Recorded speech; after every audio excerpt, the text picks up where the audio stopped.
Oh, and will you send So, me the hi, recording? Crystal. Thank you so much for your time for joining with us today on Zoom. I'm going to just conduct a short interview with you, um, and my aim is to create a series of Black innovators who are also disabled. And I'm going to interview you so you can tell me your story and give people more information about your background when you were growing up, your achievements, everything you've achieved to date, and you can become part of our series.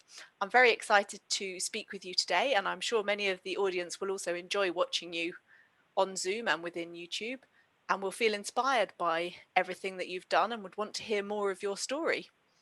So I'm going to ask first of all if you could just tell us a little brief bit about your background and your role, maybe a bit about growing up, and over to you. Okay, Paul. So that's a lot to ask in a few minutes. Um, but about me, I was born in New Haven, Connecticut, in America, and I have like a big family, and nobody in my family was in the arts. Like I came from a very traditional type African American family, and my mom eventually went to school to be a nurse, and my dad was an entrepreneur. Um, and I lived in what is called public housing, but I lived in what I thought was a condominium. Um, we lived next to a nature preserve. So every morning I would wake up and there would be deers outside our window. And it was just really beautiful. And we had a brook, and we used to go jump the rocks in the brook on our way to school. I grew up never having a key to our house because our door was never locked. So later in life, I had major issues around security because I would never remember to lock the door. And you can't do that when you live in New York or LA. What else? When I was in fifth grade, I wrote and directed my first play. And I was one of the first kids bused to the suburbs. So it was in an all white school. And from there, I've done nothing else but theater or television and film. Uh, in my early teens, I started falling down a lot, and my legs started hurting. And by the time I got to the end of high school, I walked with a slight limp. And it was during when I was in college that some tests were run, and they found that I had Charcot-Marie Tooth, which is a deterioration of the peripheral nerve. Nobody had it in my family, so it was really hard to figure out what the hell was going on. And and then when I started wearing a leg brace, like, well, first of all, I had an acting scholarship, and I didn't get any parts because who the hell cast the actress that has a limp? And then when I started wearing a leg brace, people were like, "Oh, poor Crystal," or "Oh, you don't have to do this." And I was like, "What are you talking about? This is what I've always done my whole life." And it was, it was weird. It wasn't a transition into being a person with a disability because I just kept doing what I do. I mean, and for a long time, I didn't even know I was a person with a disability, right? Because I moved to Paris, I traveled throughout UK, I worked in Germany for the U.S. military. So now I have these two leg braces and a fabulous case, but I'm still Crystal. I'm still a director. I'm still a filmmaker. I'm still like a badass woman. and it just became a little crazier um, because people saw me differently, but I did not see myself differently. It really wasn't until I became a quadriplegic and was in a wheelchair that I started seeing myself differently and started really recognizing how other people saw me differently. And I really don't like to use the word disability, right? Because I hate that this part. So I always say I'm differently abled. Um, so I don't know if I answered your question, but I tried.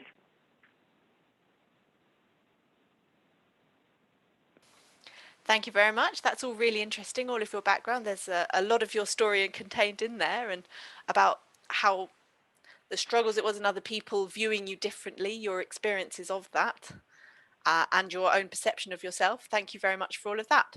I'm now going to delve a bit further into some of my interview questions for you, if that's okay with you. So, my first question: how visible do you feel yourself to be as a disabled Black person? If you can tell me a bit more about how visible you feel you are. Well, at one level, I'm not visible at all, right? So when I go out, and I'm a filmmaker, right? So I'm out speaking at one of my events. They just showed my film, and a lady in the audience goes, "Well, exactly why are you speaking and what do you do? We're here to meet the filmmaker." And I'm like, "Lady, I am the filmmaker." And she goes, "Well, no, no, no. Who really made the film for you?" I said, "Lady, I traveled to 7 states. I hired the film crew. No, I did not hold the camera, but I wrote the script. I picked the crew. I directed it. I am the filmmaker." And so even when I am visible in public, I am still invisible because people have a very hard time equating what I do with somebody that is in a wheelchair. And I struggle with this all the time. And then I have to make myself be present. Like I have to command the space so that people include me as opposed to avoid me.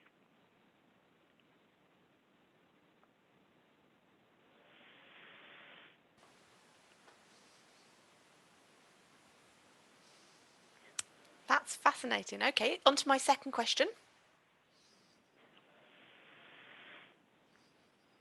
You've given one example there, but about positive and also negative experiences you've had, maybe in America more. I think it's probably different experiences to the UK. I mean, I'm based in the UK, you're in America.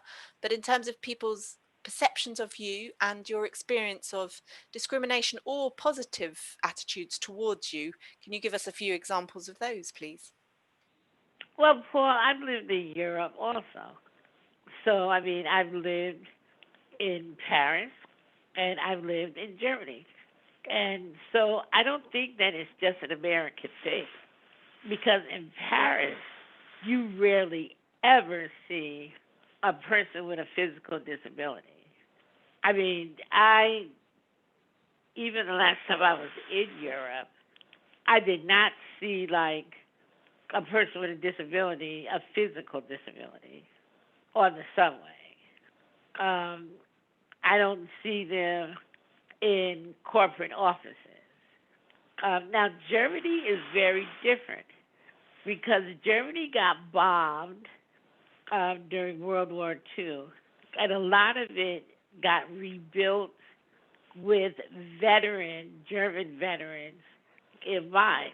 So when you go to a city like Munich, it is very uh, physically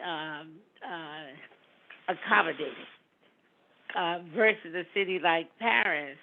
They are not going to, knock down stairs or put in ramps because they're so stuck on, well, this is a historic building. Well, every building is historic. And I don't think that London is the most um, uh, physically manageable city in the world either. So it is not just the American perspective. Um, so you ask about what is negative and what is positive. You know, the negatives are people just don't assume that you know how to think, or, that, constantly when I travel with my husband or with one of my male aides, people are like, oh, is that your mother or your grandmother? Like, my husband's 6 years older than me. I do not look like I'm his damn grandmother. But people just make these assumptions. In the professional world, people expect me to be less than, and then they accept that. They give very low or soft expectations. And I don't even deal with that. Look, I am Crystal Renee Emery. I am a fabulous filmmaker and writer, and I've never had low expectations for myself, whether before I became physically challenged or after. So you said, well, what is the positive? I get a lot of letters from people that, are saying, wow, I saw you on TEDx, or I was at the National Academy of Science in Washington and I saw you speak, and I never thought about, my brother and my sister, my aunt has a disability and that they could have the capableness of doing this type of work. Um, able-bodied people say, "Oh, you're so encouraging. You lifted the veil off of my eyes." Um, so, people say, "Oh, you're a role model," and I guess all of that is positive. But I would do anything in the world to just be able to walk again and write again, because the negative of my life is I have no privacy. I can't do anything on my own. If I get mad at my husband, I can't walk into the other room. If I don't like the way somebody is brushing my teeth, there's nothing I can do about it. Or right now in this interview, the ventilator battery is beeping, and so everybody is in another room, and there's nothing I can do about it. I can either scream and interrupt your interview, or just let the battery beep until the interview is over. So, I'm not sure that answers good or bad, but what I try to do is live my life every day where I am. I am very privileged to be able to have the mental, creative capacity to do what I do, and the spiritual capacity to live through living with, being a quadriplegic. And so every day that I wake up, I think about what is good about my life. I think about all the people that I love, or all the people that love me, and then I live with that throughout the day.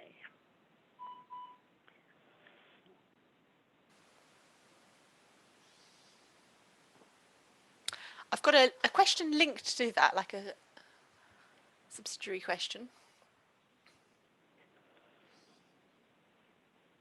So, in terms of back in May, there was the Black Lives Matter movement with George Floyd. Did you feel that that affected your life as a Black disabled person? Did you see that change the way people behaved, or your concept of yourself, or even of the Black Lives Matter movement itself? I think that you are looking at this uh, Where were you born, Paul?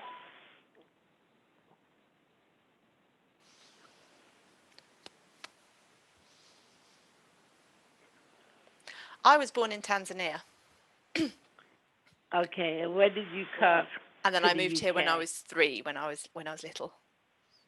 Okay, so really, you were raised in the UK, and so you probably think you're Yes, that's English. right. Uh-huh.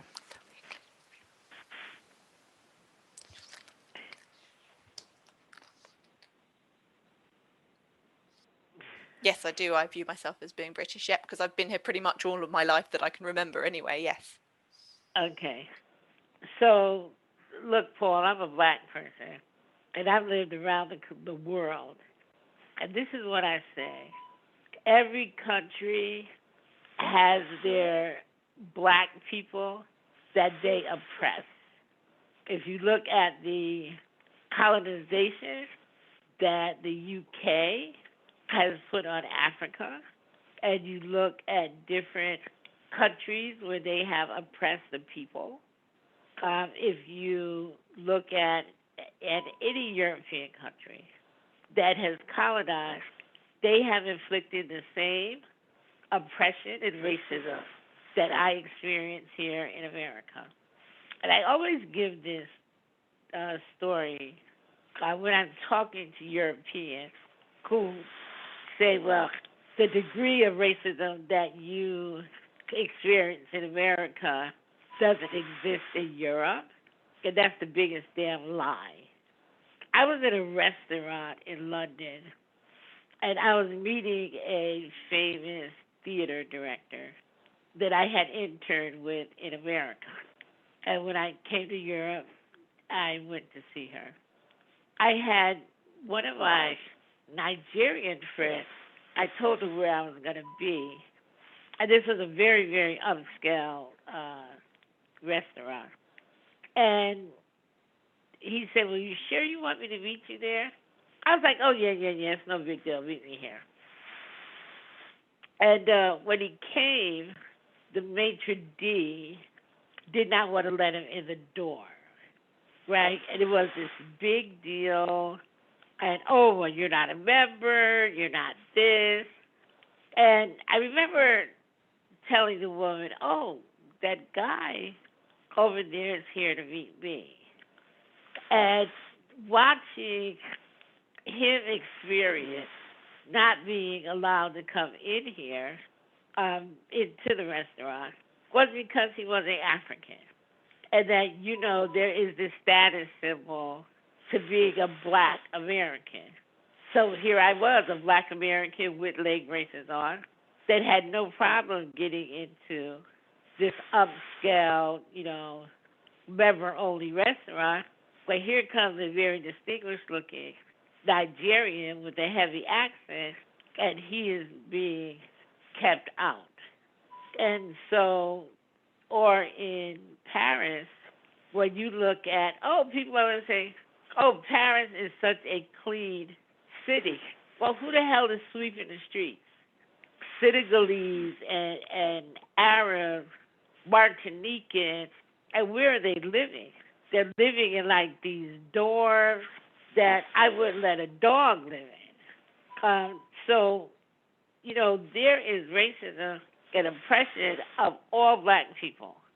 And then with a disability, as I said before, you know, I met a dude at the Barcelona Olympics when I went with the dream team there. And this guy took a train from Madrid to Barcelona. And he didn't have a place to stay. And he couldn't walk at all. And I found it so interesting that the Spanish people helped him all along the way. People helped get his train off his wheelchair and him off the train. They give him rides to different places. But he was a white-looking Spanish dude. I do not think that if he was a dark-looking person in that same situation, that they would have been so open. So I'm going to tell you, Spain is one of my favorite countries. because they are very family orientated. I like it because their hours are my kind of hours. Let's eat dinner at 9:30 p.m. But so when George Floyd happened, listen, I'm a black woman in America. Um, George Floyd was just another nail in our heart. I just created a short film called Open Season. And I didn't know that this interview was going to be like this because I actually would have given you a clip that you could have shown of some of my work. But there's a long list of us being murdered here in America. And so George Floyd did not shock me or change my existence as a black person. Not at all. It may have helped some white people, not just in America, but worldwide, open their eyes a little more. But it didn't change my world at all.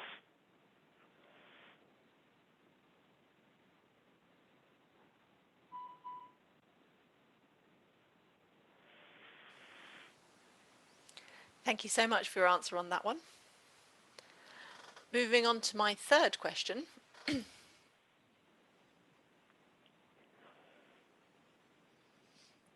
I'm interested to know if you use any sorts of assistive technologies or products to help you, and the type of support that you need. Has that progressed? Has that changed? Have you noticed big differences in what's available in terms of assistive technology? Boy, really? I want a ventilator. You're looking at me.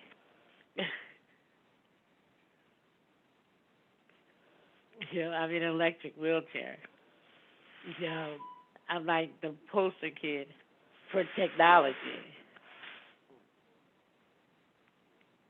I live in a hospital bed.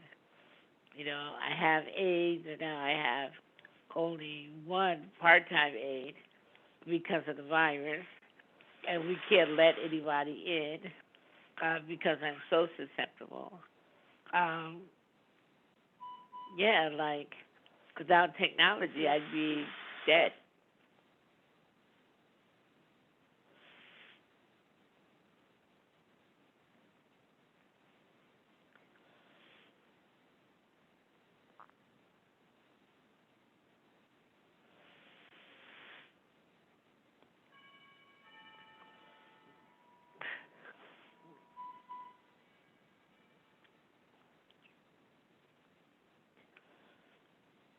Oh, something happened, and I can't hear you. Sorry. Is there anything you wish you'd known before that you know now, or advice that you'd give to other people um, for the next generation of disabled innovators? Anything you would have done differently, or you would like to advise other people to do that maybe you haven't done so much of? So it is my nature that I don't do woulda, coulda, shoulda, right? Because who knows what if you did differently, where you would end up. I mean, life is a process. I would tell anybody with a disability that your life is like flying a plane that you're making while you're flying it.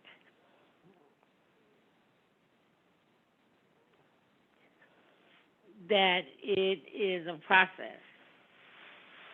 And, you have to be true to yourself. Like, you can't live in somebody else's expectations because they will have low expectations for you. Because unless they are living like you are, and even caregivers, right? Caregivers can persuade you not to seek your dreams because all they see is the pain of or the difficulty of your existence. Like you have to be who you are and be clear about that. There is a Patti LaBelle song that says, I am not afraid of who I am, and I'm not afraid of who I'm not. And I have always been like that. Um, I love life, and I believe everybody has a right um, to live the fullest life that they can imagine.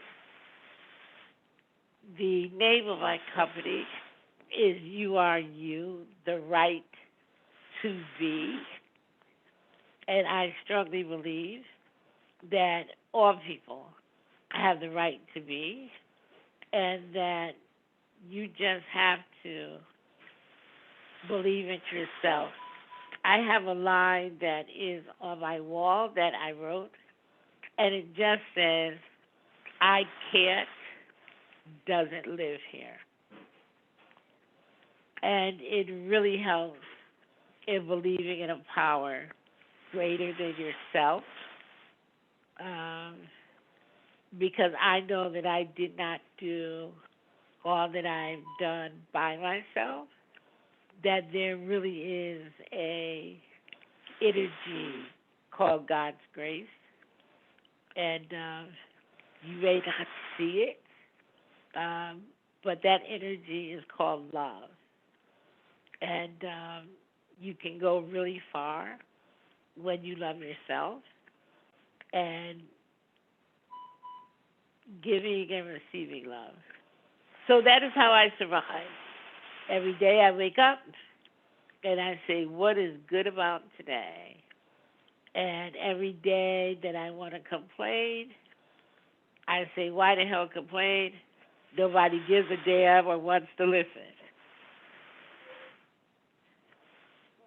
And I just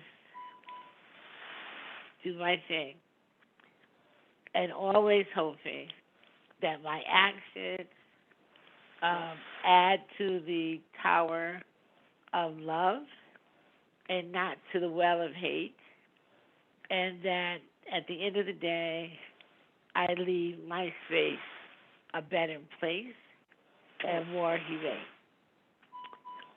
So that's what I believe.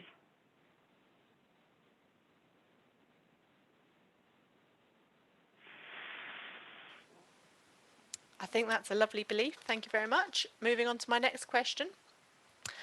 You mentioned a bit earlier about coronavirus and the challenges that's presented to you.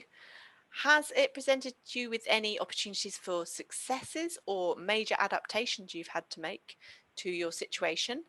And can you tell us a bit about how coronavirus has changed the way you operate or changed the way things are for you? Well, COVID 19 has definitely changed my business because we are a production company, a multimedia company, and we do work with people face to face.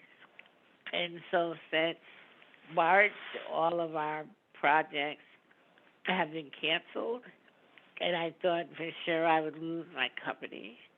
But we have been able to do other things and to work in the virtual space. So the good thing is in 2018, we had 21 events around the country. And I had to go to 21 events. Like, I am so glad that I don't have to do that. The bad thing is, the hard thing, is that I really am on isolation. So since March, I've only been past my driveway 7 times. And one of those times I got really sick and was in an ambulance to go to the hospital. So I can go out on my front yard, but I really can't go anywhere else. We had a drive-by baby shower for one of my nieces. Gonna have a big front yard, and it's a circular driveway. So people were able to. She sat under a tent, and people drove by and left gifts and talked to her. Um, and then later, Uriah, who lives with me, turned 25, and we had a tailgate party. So you brought your car, you parked in the front yard, and you couldn't leave the distance of 1 feet around your car. And Uriah would walk around and keep his 8 feet and talk to people. And, we had a menu of food and we served people. So we have, you know, I'm black and I'm black and a person with disability. We are resilient. We are brilliant. We know how to readjust because we do it every single day. Um, I just miss hanging out with my brothers and sisters and, going to restaurants, but where everybody else will be limited to a year, I will be on lockdown for 2 years. So it has really affected my ability to go outside.